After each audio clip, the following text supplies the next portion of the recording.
So from this video, what I want you to get is to know the parts of the microscope and to write a method in your jotter on how to focus a microscope. We're going to be using the microscope to look at different cell types, and so it's really important that you understand how to use them and to use them effectively to get good images of the things you're looking at.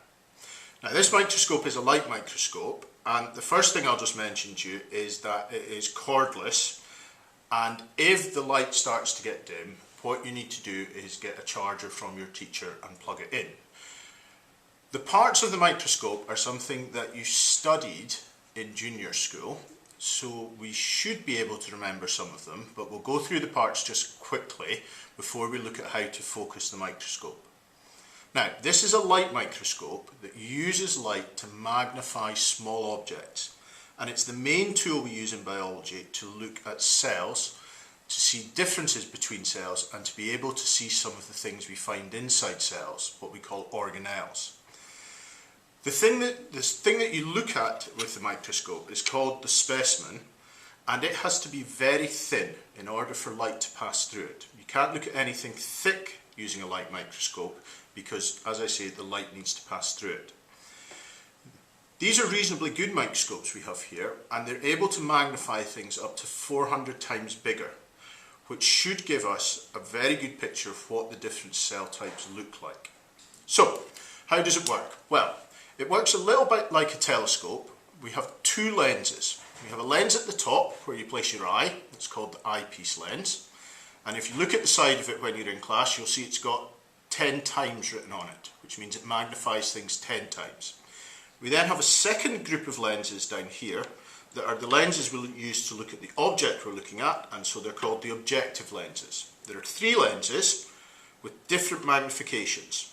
There's a low power one, a medium one, and a high power one. And to move between one and another, you just rotate this and you'll feel a click when each lens goes into place.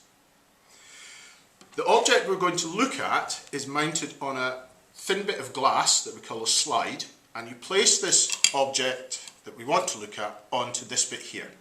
The black bit is called the stage, and there's two clips that are called the stage clips that we use to fasten our slide into place.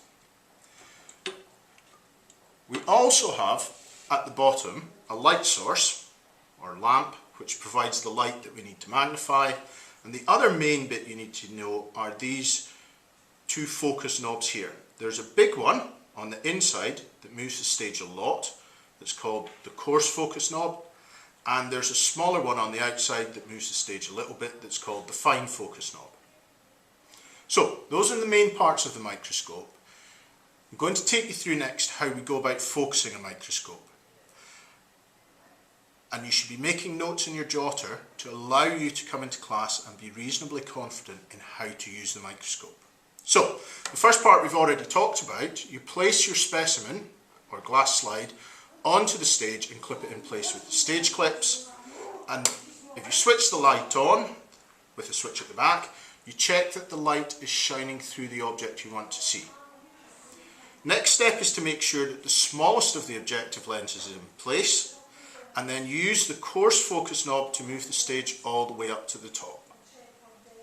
Then, looking down the eyepiece lens, use the coarse focus knob to move the stage down until you have a reasonably clear image of your specimen, and then you use the fine focus knob to get a nicely sharp image. Once you're happy you've got it focused on the lowest power lens, you then move the lenses round and place the medium power objective lens into place, and use the fine focus knob only to get a sharp image again. You should not need to use the coarse focus knob after you get it focused on the first lens. Once you're happy with the image on the medium lens, move the high power objective lens into place, and again use the fine focus knob to get a nice clear image. You should, if you're getting it focused well, be able to clearly see the differences between plant, animal, fungus and bacterial cells, and also should be able to see some of the organelles that we find in these cells.